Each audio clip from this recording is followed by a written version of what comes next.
Chers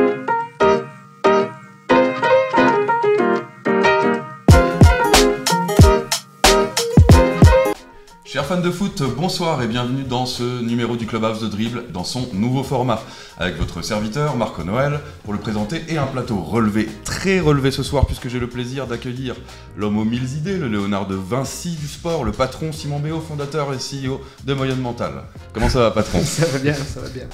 Pas mal. Ouais, un peu trop, mais belle présentation. C'est bien, c'est bien. Je m'adresse également à tous les téléspectateurs d'Apart TV pour leur dire que vous avez bien fait de rester sur cette émission. À mes côtés, le rookie, mon complice qui a le sens de la formule, des positions acérées sur le foot grand-ducal, le journaliste et chroniqueur Boris Saint-Jalm. Bonsoir à tous, ravi d'être là Marco, avec toi, avec tout le monde en fait finalement. Bienvenue. Pour une belle émission. Ça va, bon week-end? Ouais, bon week-end de sport hein, comme toujours. Voilà, match en retard de BGL, on reprend petit à petit le rythme, donc ouais, tout va bien. C'était très fourni, il n'a pas dormi et pourtant il est à fond dans les starting blocks. Tout comme notre invité, l'artiste du Titus qui vient de signer au FC Differdange 03, dribble de bronze 2023, dribble d'or du public, il veut jouer l'Europe au FC Differdange. Personne ne pourra l'arrêter, Arthur Abreu. Bienvenue à toi Arthur. Merci, bonjour à tous et déjà merci beaucoup pour l'invitation, je suis très content d'être ici et je suis sûr qu'on va passer un bon moment ici. On va essayer. Hein. On va essayer. On fait ce qu'on peut. Hein. Ouais, alors comment se passe l'intégration dans le groupe? J'ai vu que tu avais marqué un doublé. Oui, on a bien commencé. Après, je suis rentré un peu tard dans le groupe de Differdange parce que j'ai commencé la préparation quand même avec Pétange. Après, je suis venu pour mon premier match. On a joué avec un match amical contre Espérange. Je me suis bien intégré, j'ai joué 20 et quelques minutes. Mais sincèrement, le groupe il est formidable. Ils m'ont vraiment bien intégré. On aurait dit que ça fait 5 ans que je suis à Differdange. Donc pour moi, ça c'était le plus important et sincèrement, on a un super groupe et superbe intégration pour moi. Oui, c'est une grande famille, comme un petit peu le Clubhouse de Dribble. Exactement. On reviendra en détail sur ton transfert et tes ambitions au FCD 03 et bien d'autres sujets sommaires. Et on commence par la question du jour posée à nos abonnés. Quelle équipe a réalisé le meilleur mercato? Nous en débattrons en plateau avec le point sur les votes. Vous attendez d'ailleurs peut-être d'entendre les avis de nos consultants et invités pour faire votre choix. Vous avez jusqu'à mardi soir pour voter. Alors n'hésitez pas à faire un tour sur nos comptes Facebook et Insta. Pensez à vous abonner sur www.moyenne-mental.lu. Le débat, ce mercato fait-il rêver? Mais deux consultants ne sont pas d'accord, ils vont s'affronter sur cette question et notre invité arbitrera. L'invité du jour, justement, on vient d'en parler, Arthur Abreu, avec lui on se demandera si ce ne serait pas l'année de Differdange. Ajoutez à cela l'avis tranché de Boris sur la BGL League, le classement mis à jour avec le match en retard joué hier, sans oublier les news et le quiz, c'est ça le Clubhouse de Dribble. Et on commence avec la question du jour. Donc nous vous avons posé la question sur nos réseaux sociaux. Qui a réalisé le meilleur mercato? Vous aviez 4 possibilités de réponse. Niederkorn avec évidemment l'arrivée de Jonathan Schmidt, Espérange et sa recrue autrichienne Holzhauser, Chifflange, qui a signé le vétéran de Ligue 2 Nabil Dirar ou bien Differdange. Le leader ayant recruté non seulement un international dominicain, mais aussi et surtout a fait le casse du siècle, ça c'est mon avis, en arrachant au Titus notre invité Arthur Abreu. Alors, on va peut-être commencer par ton avis. Je pense que ce ne sera pas une réponse très difficile pour toi. Qui a fait le meilleur mercato? Pour moi, sincèrement, c'est Differdange. Pas seulement à cause de moi, mais ils ont recruté un bon défenseur central aussi. Et je pense que ça fait un bon groupe, un bon mix, un défenseur et un plus offensif comme moi. Je pense que ça va nous apporter beaucoup de solidité défensive et aussi plus d'options pour l'attaque. Donc, je pense que c'est un bon mix et ça sera bon pour nous. Après, c'est sûr que comme Niederkorn, Espérange et Chifflange, ils ont recruté des bons joueurs avec des grands CV.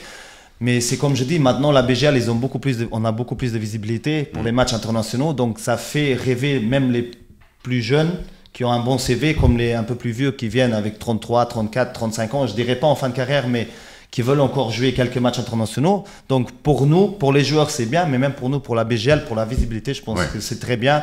Et je suis très content que les clubs-là ramènent des grands joueurs. Même pour nous, ça sera bien pour qu'on s'affronte et pour avoir un bon niveau dans la BGL. Ça relève le niveau. Ouais, clairement. Voilà. Ça relève le niveau, oui. C'est vrai que ce mercato, il est assez fou. Ouais. Et la question était bien faite. C'était difficile de choisir parmi ces 4 clubs. Je ne me rappelle plus pour qui j'ai voté. Non, mais tellement j'ai hésité. Je pense avoir voté pour Niederkorn parce que Jonathan Schmidt. Ouais. Et puis même Sofiane Dam aussi, c'est quand même. J'allais ajouter, Jonathan Schmidt, c'est 399 matchs en Bundesliga. Il en est à 33 ans. C'est référencé quoi. 299. 299 Il est presque à 300. Ok, pardon. Donc non, c'est costaud, 33 ans. Aujourd'hui, maintenant, on joue en foot au haut niveau jusqu'à plus de 40 ans. Pas loin de 40, pour certains. Donc, non, c'est vraiment pas mal. Vraiment Après, Chiflanche, c'est joli. Hein. Faire venir Nabil Dirar, c'est un CV qu'on a rarement vu. Certes, il a 37 ans, mais avec sa technique... Non, c'est joli. Et puis pour un club comme Chiflange aussi, c'est vraiment bien. Franchement, c'est du beau mercato. Après, pour rebondir un peu sur la question de Marco, je me range aussi un petit peu du côté d'Arthur où, voilà, pour moi, Differdange, c'est l'équipe du début de saison. Il n'y a pas photo, ils sont encore invaincus. Là, ils récupèrent un joueur qui est notre invité du jour, qui est référencé, qui connaît le championnat, qui performe, qui a l'habitude de performer dans ce championnat. Parce que quoi qu'on en dise, même s'il est recru, voilà, on est sur des joueurs référencés, etc. Ils n'ont pas forcément la connaissance des équipes, les terrains où ça va être dur d'aller jouer. Voilà, au nord, à Vils par exemple, c'est un peu plus dur. Voilà, là on est sur un joueur, un des meilleurs joueurs du championnat depuis des années. Il arrive dans l'équipe qui est leader, donc pour moi tu peux pas faire mieux en fait. Tu peux pas faire mieux. C'est la cerise sur le gâteau. Voilà, c'est ça, clairement. Sans vouloir mettre de pression excessive, tout le monde se dit. Avec Arthur Abreu, ils y vont. Ils vont aller au bout. Alors, d'accord. On sait pas. On est carrément bien sûr. Le parcours, il reste beaucoup de choses, mais l'attente sera en rendez-vous, je pense. Et ce qui te donne raison, c'est l'avis du public, hein, parce que chers téléspectateurs, ou vous internautes, vous avez peut-être déjà voté. À l'heure actuelle, bien le public tranche en faveur de notre invité, et donc qui fait visiblement l'unanimité. Pour une assez large majorité, c'est le club de la Cité du Fer qui remporte l'adhésion de nos abonnés. Devant le Progrès et le FC Chiflange 95 à égalité. Le Swift est plutôt boudé par le public pour l'instant, mais vous avez encore 24 heures pour ajouter votre voix au compteur avant que nous vous révélions les résultats définitifs du sondage. Ce sera quand, Boris ? Normalement, ce sera mardi prochain. Mardi ou mercredi ? Mercredi. Moi, je crois que c'était mardi soir pour moi. Très bien. Il ne sait pas vraiment, il brode, mais c'est la magie de la télévision. C'est un peu ça. C'est ça. On verra bien. On passe au débat.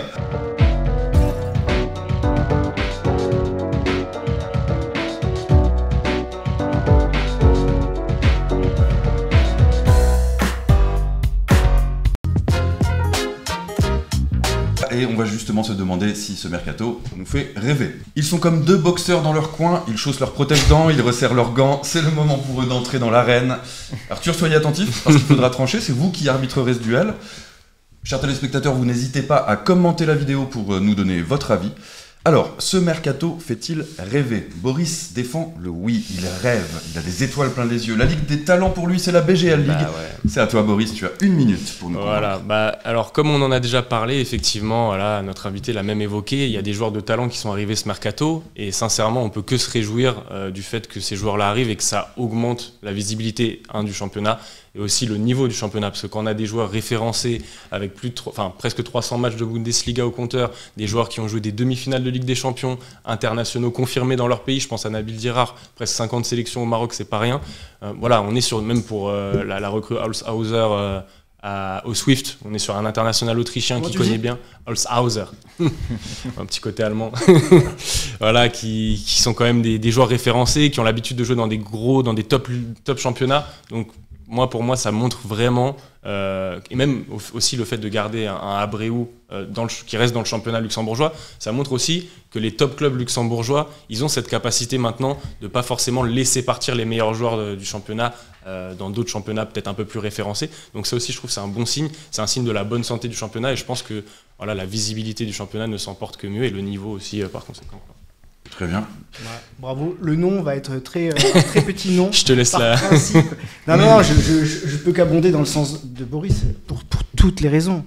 On a de mémoire jamais eu un mercato aussi sexy. Le seul bémol qu'on peut apporter, c'est sur l'intégration des gros noms qu'on a cités précédemment. On se doute qu'ils n'ont pas beaucoup vu d'images du foot luxembourgeois. On attend de voir comment Nabil Dirar va réagir dans l'antre du stade de Mondorf avec le vent, les terrains gras, le manque de spectateurs. Voilà, le bémol qu'on peut apporter, il est juste là-dessus, c'est est-ce que ces joueurs-là vont être prêts tout de suite ? Voilà, ça on ne sait pas.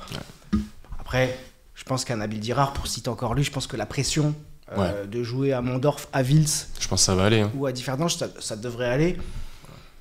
Mais non, j'ai pas beaucoup d'arguments pour aller contre toi, Boris. T'as gagné. Super. Peut-être que non, bah moi je suis aussi d'accord avec Boris et aussi d'accord avec le bémol qu'on vient de citer ici, parce que moi je pense que les joueurs avant, moi c'était un peu plus avant, les joueurs avec un gros CV, ils venaient au Luxembourg, ils se disaient ça va être facile de jouer dans la BGL. Et après, pour l'adaptation, c'était pas si facile que ça. Et après, ils repartaient. Donc maintenant, il faut se dire qu'on a plus de visibilité. Le niveau, il s'élève chaque année. Et je pense que le mercato, on dit beaucoup sur ça. Parce qu'il y a des joueurs qu'on regardait à la télé, comme Jonathan Schmidt, presque 300 matchs en Bundesliga, maintenant qui vient dans notre championnat. Ça va donner encore une plus grande visibilité. Pour l'adaptation dans les matchs à Mondorf, à Vils, à Rosport, ça sera des déplacements vraiment très difficiles. Et pour les jours-là, je pense que ça sera ça le plus dur pour s'adapter. On a encore un côté champêtre. Ouais. Oui, voilà. Alors, ces mecs-là, ils ont pas forcément. Ça dépend de quel côté on regarde du terrain. Je suis d'accord. Voilà. Mais ça peut, pour certains, ça peut être difficile. C'est des joueurs qui n'ont pas forcément l'habitude de ça aussi. C'est vraiment pour chercher des choses. Et finalement, on a eu beaucoup de joueurs avec des grands CV qui sont venus et que finalement, ils ne sont pas bien adaptés, qui sont repartis après 6 mois ou même moins, qui sont partis après parce qu'ils n'ont pas réussi à s'adapter à ces conditions. Je pense que pour cet aspect-là, il peut y avoir un côté où on se dit, le Luxembourg, on arrive, c'est facile, mais en vrai, il y a un vrai niveau. Je pense que pas mal d'équipes du haut de tableau pourraient jouer en Ligue 2 française. Vraiment, il y a quelque chose. Donc, ça ne va pas être si facile. Il faut qu'ils soient à 100%. Tous. C'est clair. Mentalement, c'est surtout. là où c'est on clair. revient à ces histoires de manque de visibilité, de manque de renommée, de stade champêtre. C'est mentalement qu'il faut se dire qu'il faut être à 150% clairement, pour donner le meilleur sur le terrain. Et moi, la question que je me pose, c'est aussi, est-ce qu'on va réussir à les garder? Parce que par exemple, je crois que Nabil Dirard, il a signé pour 6 mois. Reconductible. Voilà, est-ce que ça va être juste une façon de, comme le disait notre invité, une façon de rebondir parce qu'on est en manque de temps de jeu et puis ensuite partir? Pour Nabil Dirard, je pense pas qu'il veuille se relancer. À 37 ans, non, je ne pense pas non plus. Je pense qu'il est un peu sur la fin, même si on respecte, parce que c'est après, un très bon joueur. Ils peuvent rester avec nous dans le foot luxembourgeois, construire. Rester 1, 2, 3 ans. Au niveau du progrès, jouer l'Europe, je pense que c'est des arguments qui ont été bien mis en avant pour faire venir les gars. Donc non, je pense que ce serait bien, ce serait un bon signe, exactement. En tout cas, sur notre plateau, nous, on rêve, ce mercato nous fait rêver. Donnez votre avis, dites-nous en commentaire sous les vidéos sur nos réseaux sociaux. Vous pouvez réagir à toutes nos questions, y compris la suivante, celle qui concerne en premier chef notre invité du jour, Arthur Abreu. Est-ce l'année du FCD 03? Jingle. Autrement dit, est-ce que c'est parce que tu as senti que c'était le moment où il fallait rejoindre les rangs de Differdange que tu as cessé une collaboration de 8 ans au Titus? Oui, je pense que moi j'ai choisi Differdange et c'était le seul club avec qui j'étais en pourparlers avancé. Donc c'était mon envie. Si jamais je partais de Pétange, ça serait une grande envie de revenir à Differdange parce que je connaissais le club. Je connais encore le président qui à l'époque, quand j'étais là, c'est encore le même président. C'est un super président, une super personne. Je connaissais des joueurs encore qui ont joué avec moi. Donc pour moi, c'était un grand moment et le bon moment, je dirais même, pour revenir à Differdange, pour montrer que j'ai les qualités pour m'imposer dans ce superbe club. Et en plus, en voyant qu'ils sont premiers avec quelques points d'avance, on peut faire une grande chance cette année. Et j'espère qu'on le réussira, même si ça sera difficile de rester premier pendant maintenant la deuxième partie de saison.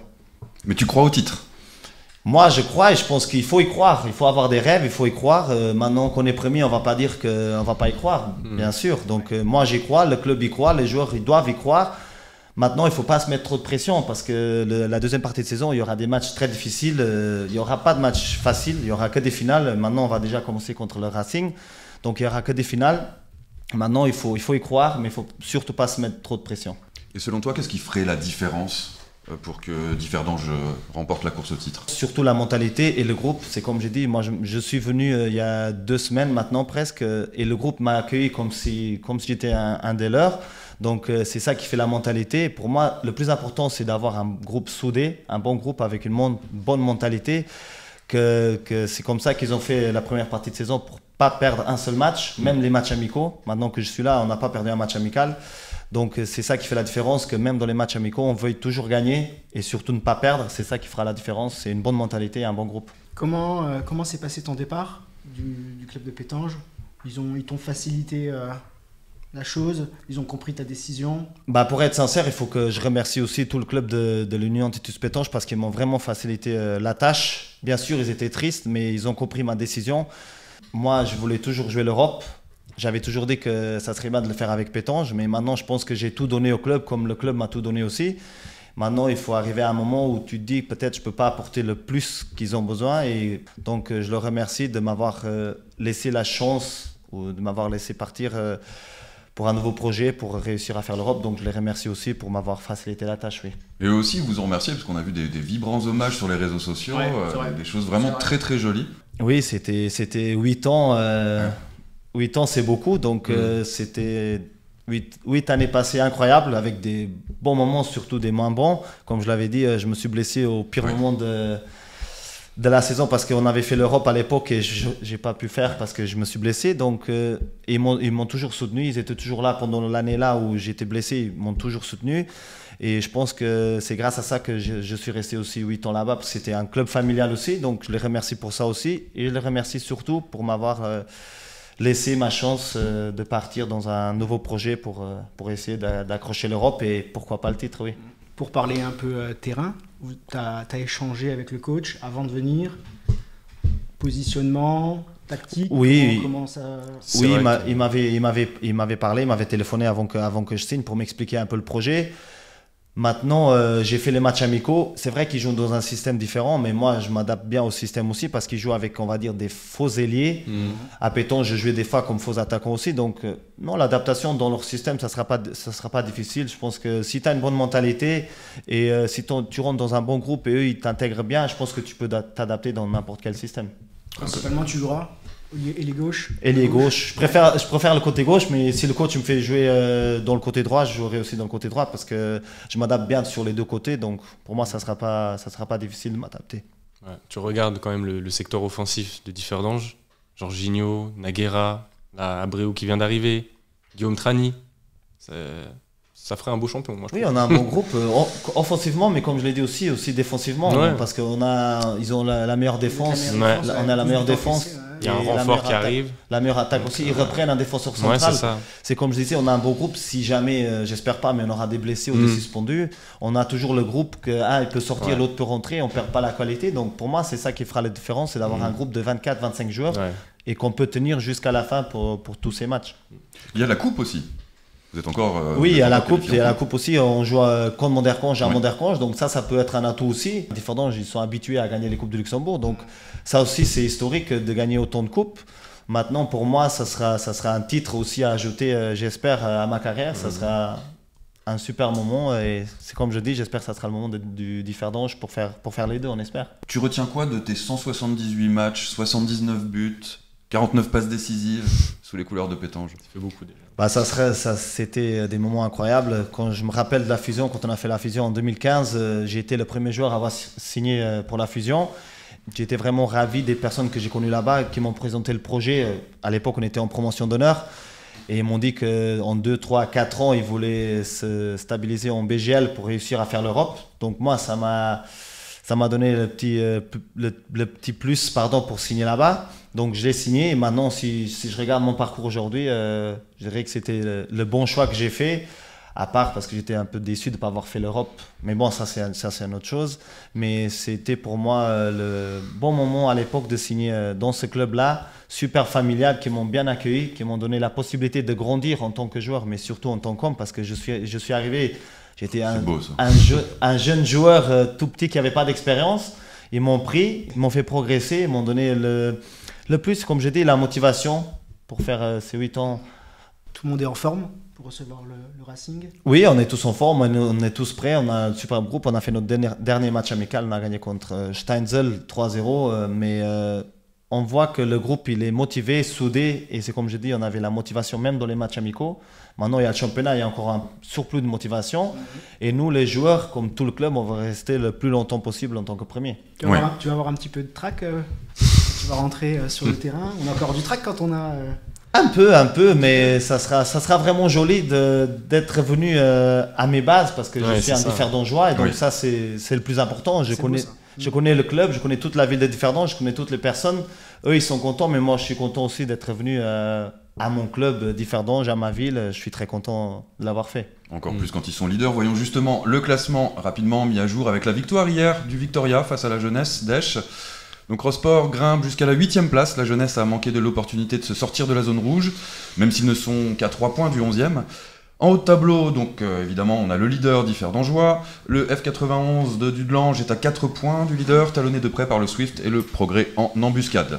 Si on s'arrête un instant sur ce classement, on peut aisément se dire que la lutte sera serrée en haut comme en bas de classement. Sûr, ouais. Et c'est justement l'idée que va défendre Boris, qui veut nous montrer à quel point la BGL League est un championnat à suspense à tous les niveaux, mesdames et messieurs. C'est son heure de gloire, sa rubrique. L'œil de lynx et les lèvres pincées, c'est la vie tranchée de Boris. Oui, merci Marco de me passer la parole sur ce sujet. Effectivement, au-delà du fait que maintenant, on en a déjà parlé précédemment, la BGL est un championnat de plus en plus attractif, c'est aussi un championnat qui cette saison a la particularité d'être très serré, que ce soit en haut de classement, mais aussi en bas de classement. En haut de classement, on a déjà évoqué, Differdange est en tête, mais il y a quand même Dudelange, le Swift, et je mettrais même le Progrès dedans, avec l'arrivée de Jonathan Schmid notamment, qui a 7 points seulement, donc tout est encore jouable pour moi pour le titre, clairement. Le Swift qui est champion en titre va pas se laisser faire. Dudelange réalise une bonne première partie de saison, donc c'est pas joué. Et puis en bas, alors là c'est vraiment c'est encore plus serré, puisqu'on a de la 8e place à la 15e place, on a 6 points d'écart seulement. Avec la victoire de Rosport hier sur sa pelouse face à la Jeunesse. On peut même parler du Fola qui a 11, mais qui a réalisé 3-4 bons derniers matchs sur la phase aller. Oui, puis il y aura le derby dans exactement. 2 journées. Donc ils sont pas morts non plus.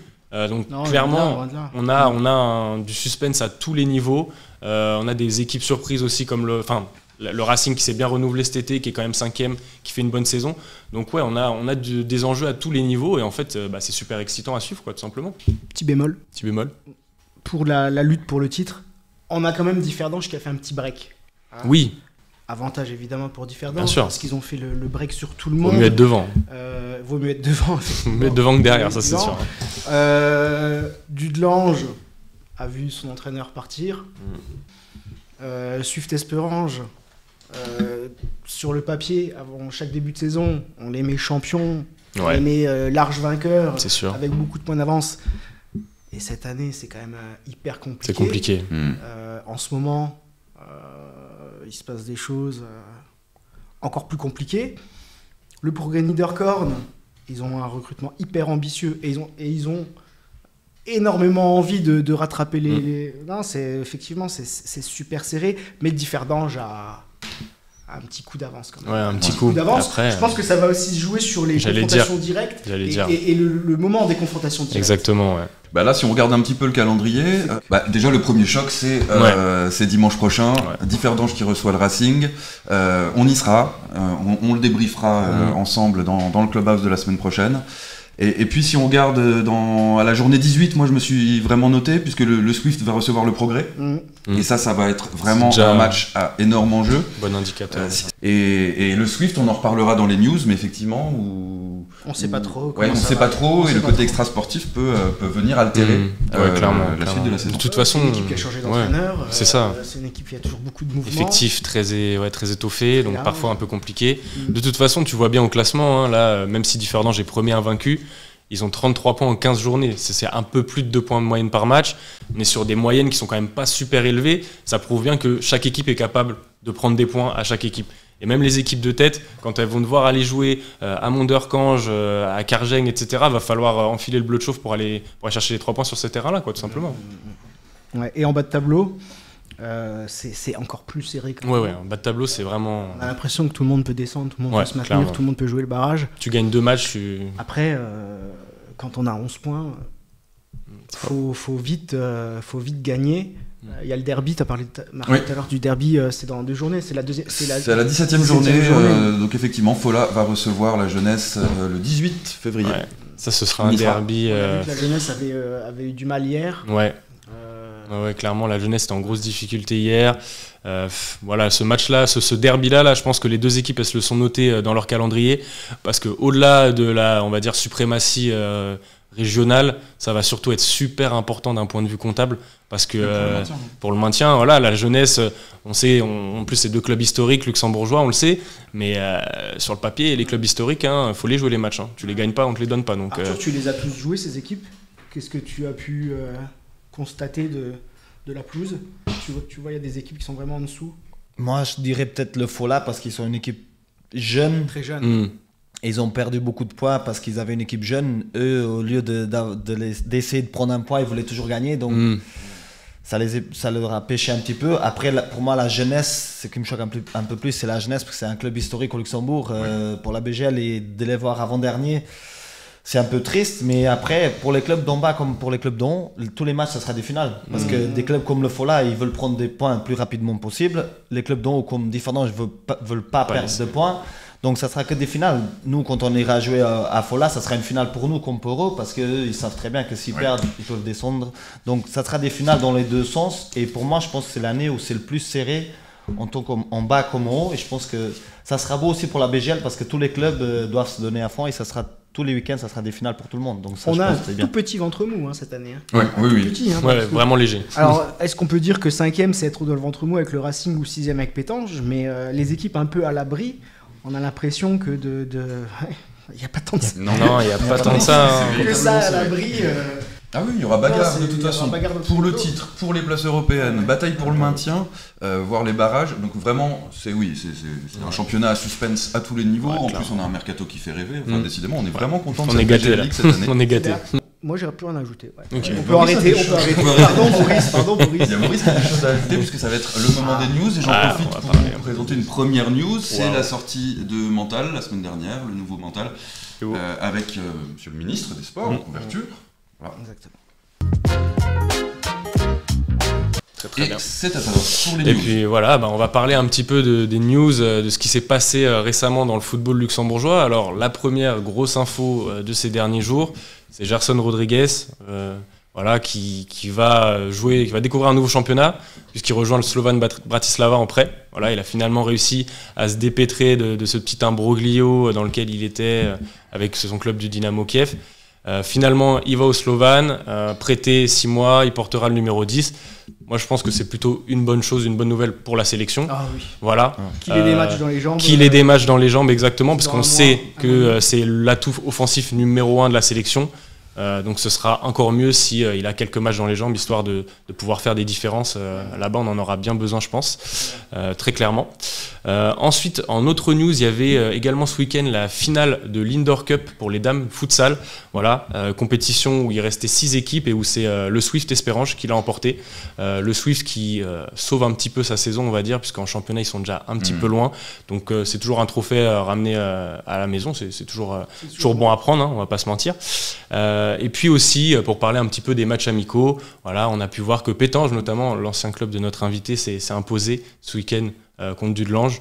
Voilà, c'est toujours bon à prendre, c'est toujours des bons indicateurs. À une semaine du championnat. À une semaine de la reprise, c'est pas non plus anodin, je pense. Et en parlant des matchs amicaux, match amical que le Swift n'a pas disputé face à Mondorf, on en parlait un petit peu en préambule, puisqu'en fait les joueurs sont en grève. C'est tombé ce matin l'info de nos confrères du quotidien qui ont révélé ça. Tageblatt aussi on a parlé. Tageblatt aussi. Et donc voilà, finalement on est dans l'attente. Apparemment les joueurs ne seraient pas payés depuis plus de 2 mois. Donc voilà, les joueurs menacent de pas jouer le match de reprise du championnat contre Pétange. Donc à voir comment ça va se dérouler, se décanter un petit peu cette histoire. Mais bon, pour l'instant, c'est vrai qu'on ne peut pas dire que le Swift soit dans les meilleures conditions pour reprendre. Et pour aller rattraper Differdange et même Dudelange qui est toujours devant. Ouais, on va voir. Donc voilà. Merci Maurice. Et puis juste dernière news, mais c'est pas vraiment une news, voilà, c'est par rapport, on vous fait voter, donc n'oubliez pas d'aller voter. Tu parlais de Gerson. Exactement, je parlais de Gerson. Effectivement, n'hésitez pas à aller voter. On vous laisse choisir un article au choix de notre prochain magazine Dribble qui sortira en kiosque le 17 février. Et donc vous avez le choix entre on va traiter soit de Gerson en gros, soit de Sinani. Voilà. Bon, pour la sélection, je vous laisse faire le choix, même si sur l'actualité en ce moment c'est vrai que Gerson prend un petit peu la lumière, mais Sinani aussi. Voilà, à vous de choisir. La fin des votes, c'est quand ? Il me semble que c'est mardi aussi. Ça doit être mardi pour celui-là. Je suis un peu empêtré dans le calendrier là. Merci Boris. Avant de nous quitter, qu'est-ce que vous diriez d'un petit jeu, d'un quiz rapidement? Un petit quiz. Allez, 5 questions. Allez. Sauf si c'est sur la vie d'Arthur Abreu, il a gagné. Hein. En 1997. Bien, donc c'est la réponse valide la plus rapide qui marque le point. Et puis, on paye la tournée au vainqueur. Allez, Arthur, tu joues. Hein. Oui, Arthur, tu joues. Chez vous, tentez également de répondre à ces questions, sans indice. Alors, quel joueur a joué ce week-end son 275e match de BGL League? Waouh. Ce dimanche. Il n'y avait qu'un match. Hein. Ouais, il n'y avait qu'un match. C'est un joueur qui est passé par pas mal de clubs de BGL. Hein, il a connu le Progrès, il a connu Mondorf, il a connu le Racing, il a connu Ostert, il a connu Monderkange. C'est la nouvelle recrue. Oui, la nouvelle recrue de la jeunesse. J'ai oublié le nom. C'est la seule d'ailleurs arrivée au club de la Frontière. Je l'ai pas. Il a 36 ans. Ouais. J'ai pas le nom non plus, je le vois mais j'ai pas le nom là. J'ai plus le nom. Il a été interviewé par nos confrères d'RTL en disant que la jeunesse avait fait un bon match. Il s'appelle Tarek Nuidra. Tarek Nuidra. Bien joué Arthur. Effectivement, on lui donne le point. Oui. Il l'a dit avant que tu dises, donc c'est bon. Deuxième question. Ne triche pas, Simon. Jürgen Klopp n'entraînera plus les Reds de Liverpool à la fin de la saison, malheureusement. Quel autre entraîneur d'un grand club européen a déjà annoncé qu'il quitterait ses fonctions au mois de juin? Xavi. Oui, c'est Xavi. Xavi qui vit une saison peu glorieuse. Hein. Ouais, c'est compliqué le Barça. Barcelone. C'est pas fameux, on peut pas dire. Il est en contrat jusqu'en 2025, mais il y mettra un terme, quoi qu'il arrive. Le point pour Boris. Qui a fait son grand retour sur les pelouses de Première Ligue mercredi soir? Elle était attendue, ce retour, il était attendu. Erling Haaland. Oui, c'est Haaland. J'allais dire De Bruyne. Haaland, après une facture de fatigue, il n'avait pas joué depuis le 6 décembre. Trop fort, Boris. Trop fort, foot international. J'allais dire De Bruyne, moi. Ouais, De Bruyne, c'était il y a quelques semaines. Ouais. Toujours foot international avec la CAN. Qui est le meilleur buteur actuellement? Nsué. d'Afrique. Nsué, l'attaquant de la Guinée équatoriale. Oui. J'aurais jamais trouvé. De 35 ans avec 5 buts, ouais. Voilà, c'est pas possible. C'est beau. Ouais. Bon, les jeux sont déjà faits, alors Allez, je laisse répondre. C'est pas une question football, c'est une question sport en général, donc peut-être que tout le monde aura sa chance. Lewis Hamilton a signé en 2025 chez Ferrari, vous le savez. Ouais. Depuis combien de temps était-il chez Mercedes? 8 ans. C'est plus. Plus. Ouais, j'avoue, sport auto, c'est pas mon fort. 11 ans 11 ans exactement, 11 ans, en 2013, bravo Arthur, qui gagne finalement. Oui, bravo, c'est lui qui gagne. Merci. Voilà, c'est tout pour aujourd'hui, c'était déjà très riche Arthur. Un grand merci de nous avoir honoré de ta présence. Ah, merci beaucoup. Merci à vous aussi pour l'invitation. C'était un privilège, un plaisir, tu reviens quand tu veux. C'est régalé, hein, franchement. Top. Simon, merci patron. Toujours au top. Boris, on se voit vendredi et vous aussi, chers téléspectateurs, à l'apéro du Clubhouse. Ne zappez pas. 18h. Merci à tous et bonne soirée. Bye bye. Ciao. Ciao.